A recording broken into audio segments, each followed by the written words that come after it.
नमस्कार, मैं हूं अंकुर और आप देख रहे हैं सत्यहिंदी.com। आइए एक नजर डालते हैं अब तक की सुर्खियों पर।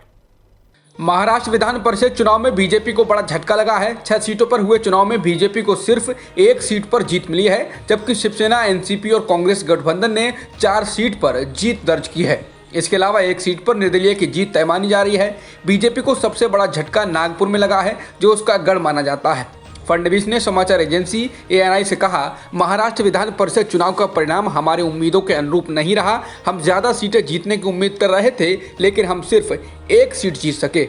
हमने महाविकास आघाड़ी की ताकत का आकलन करने में गलती की। आज ग्रेटर हैदराबाद नगर निगम चुनाव के नतीजे आ रहे हैं। शुरुआती रुझानों में बीजेपी को काफी बढ़त मिली, लेकिन अब बढ़त कम होती नजर आ रही है। अभी बीजेपी 64 सीटों पर आगे है, जबकि TRS 47 सीटों पर आगे हो गई है। इसके अलावा AIMIM 27 सीटों पर आगे है और 1 सीट जीत चुकी है। कांग्रेस की बढ़त 3 सीटों पर है। जम्मू कश्मीर में जिला विकास परिषद यानी DDC चुनाव के तीसरे चरण का मतदान आज जारी है। आज 33 सीटों पर वोट डाले जा रहे हैं, जिसमें कश्मीर घाटी की 16 और जम्मू क्षेत्र की 17 सीटें शामिल हैं। हुई ये चुनाव प्रक्रिया 19 दिसंबर तक चलेगी। कुल 8 चरणों में वोट डाले जाएंगे, जबकि 22 दिसंबर को मतगणना होनी है। वहीं आज मतदान के दौरान अनंतनाग में फायरिंग की घटना हुई, जिसमें अनीस उल इस्लाम नामक DDC कैंडिडेट के घायल होने की खबर है। किसानों का विरोध प्रदर्शन शुक्रवार को 9वें दिन भी जारी है। दिल्ली ट्रैफिक पुलिस के अनुसार विरोध प्रदर्शनों के चलते दिल्ली को दूसरे राज्यों से जोड़ने वाली कई सड़कों को बंद करना पड़ा है। उत्तर प्रदेश और दिल्ली के बीच राष्ट्रीय राजमार्ग 24 और गाजीपुर बॉर्डर को बंद कर दिया गया है। सिंघू, लामपुर, ओचंदी, साफियाबाद, प्याऊ, मनियारी और सबोली बॉर्डर को बंद किया गया है। राष्ट्रीय राजमार्ग 44 को भी दोनों तरफ से बंद किया गया है। इसके अलावा टिकरी और झरोदा बॉर्डर को भी बंद किया गया है। RBI ने EMI में आम आदमी को राहत नहीं दी है। रेपो रेट को 4% पर बरकरार रखा है। बता दें, मई के बाद से ही रेपो दर यानी प्रमुख ब्याज दर, जिस पर RBI बैंकों को पैसा उधार देता है, में कोई बदलाव नहीं किया गया है। इसको 19 साल के निचले स्तर 4% पर स्थिर रखा गया है। इसके अलावा रिवर्स रेपो रेट यानी जिस पर RBI बैंकों से उधार लेता है, को 3.35% पर ही रखा गया है। उत्तर प्रदेश में 21 साल के जिस मुस्लिम शख्स की गिरफ्तारी नए धर्मांतरण विरोधी कानून के तहत हुई है, उसके परिजन का दावा है कि महिला के रिश्तेदारों ने पुलिस के दबाव में केस दर्ज कराया है। बरेली ग्राम प्रधान ध्रुवराज समेत कई लोगों ने इस मामले पर हैरत जताई। कहा, यह मसला तो दोनों परिवारों के बीच सुलझ गया था। ओवैस के पिता मोहम्मद रफीक ने द इंडियन एक्सप्रेस को बताया कि महिला के परिवार वाले अच्छे लोग हैं, हमारा उनसे कोई विवाद नहीं है। मुझे मालूम है कि उन्होंने मेरे बेटे के खिलाफ FIR नहीं कराई है। लड़की के पिता मुझसे मिले थे और उन्होंने कहा था कि वह इस केस में मुझे पूरा समर्थन देंगे, पर पुलिस ने तारीफें और प्रमोशन बटोरने के लिए FIR दर्ज करा दी।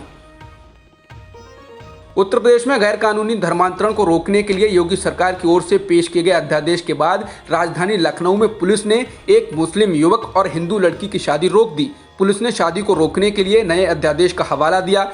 यह शादी बुधवार को लखनऊ के पारा इलाके में हो रही थी। रस्में शुरू होने से कुछ मिनट पहले ही पुलिस विवाह स्थल पर पहुंची और दोनों पक्षों को अपने साथ पुलिस थाने चलने के लिए कहा। पुलिस के मुताबिक थाने में दोनों पक्षों से शादी के पहले लखनऊ के जिलाधिकारी से मंजूरी लेने के लिए कहा गया है।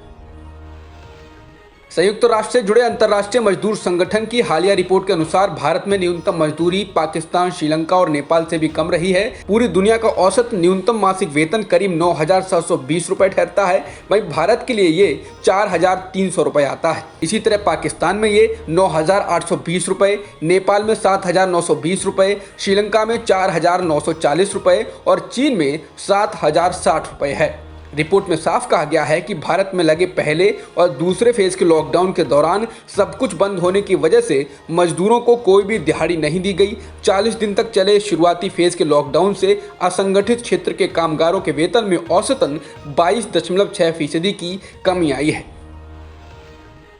न्यूनतम मजदूरी में नेपाल पाकिस्तान से भी पिछड़ने के बाद कांग्रेस ने मोदी सरकार को घेरा है। कांग्रेस ने ट्वीट कर लिखा है, भारत में अच्छे दिन बड़ी तेजी से आ रहे हैं। मोदी सरकार हर क्षेत्र में अच्छे दिन लाकर अपने वादे को पूरा कर रही है। मोदी सरकार के अथक प्रयासों ने भारत को न्यूनतम मजदूरी के मामले में पाकिस्तान, नेपाल, श्रीलंका से भी आगे ले जाकर देश को खड़ा कर दिया है। अपने बयानों की वजह से चर्चा में रहने वाले पश्चिम बंगाल बीजेपी के अध्यक्ष दिलीप घोष ने इस बार ममता बनर्जी पर बेहद अभद्र टिप्पणी की है। दिलीप घोष बोले कि जय श्री राम बोलने से ममता दीदी को काफी दिक्कत होती है। इसके बाद उन्होंने बेहद आपत्तिजनक शब्द का इस्तेमाल करते हुए कहा कि आखिर उनके खून में ऐसा क्या है कि वो जय श्री राम नहीं बोल सकती हैं। राम के देश में ही ऐसा व्यवहार क्यों किया जा रहा है। कोरोना पर प्रधानमंत्री मोदी ने आज एक सर्वदलीय बैठक की। उसके बाद उन्होंने कहा कि हम वैक्सीन पाने की दहलीज पर खड़े हैं। उन्होंने बताया कि सबसे पहले ये वैक्सीन हेल्थ वर्कर्स, डॉक्टर्स और मरीजों को दी जाएगी। माना जा रहा है कि अगले कुछ हफ्तों में कोविड-19 की वैक्सीन तैयार कर ली जाएगी। करीब 8 ऐसी वैक्सीन हैं जिनका ट्रायल अलग अलग स्टेज पर है। फिलहाल भारत में 3 अलग अलग वैक्सीन का ट्रायल अलग अलग चरणों में है। भारत में एक दिन में 36,594 नए कोरोना संक्रमण के मामले दर्ज किए गए हैं और 540 लोगों की मौत हुई है, जिसके साथ ही देश में कुल संक्रमितों का आंकड़ा 95,71,000 के पार हो गया है और मृतकों की कुल संख्या 1,39,000 से अधिक हो चुकी है। फिलहाल एक्टिव मामले 4,16,000 से अधिक हैं। अमेरिका में कोरोना वायरस का कहर थमने का नाम नहीं ले रहा है। जॉन्स हॉपकिंस यूनिवर्सिटी के मुताबिक अमेरिका में गुरुवार को पिछले 24 घंटों में कोरोना के 2,10,000 से ज्यादा मामले सामने आए। ये अमेरिका में महामारी शुरू होने के बाद से लेकर अब तक सर्वाधिक आंकड़ा है। इस दौरान कोरोना की वजह से 2,907 लोगों की जान भी गई, जिसके साथ ही देश में संक्रमितों का आंकड़ा 1,40,00,000 के करीब पहुंच गया, जबकि अब तक वायरस की वजह से 2,73,000 से ज्यादा लोगों की जान जा चुकी है। एक्टिव केसों की संख्या भी 83 लाख से अधिक है। एक दिवसीय श्रृंखला में मिली हार के बाद भारतीय क्रिकेट टीम आज ऑस्ट्रेलिया के खिलाफ T20 सीरीज का पहला मैच खेल रही है। इस मुकाबले में ऑस्ट्रेलिया ने टॉस जीतकर पहले गेंदबाजी चुनी है। भारत को पहले बल्लेबाजी के लिए बुलाया है। भारत की ओर से टी नटराजन आज अपने T20 करियर का आगाज करेंगे। अब तक की खबरों में इतना ही। बाकी खबरों के लिए बने रहिए सत्यहिंदी.com के साथ।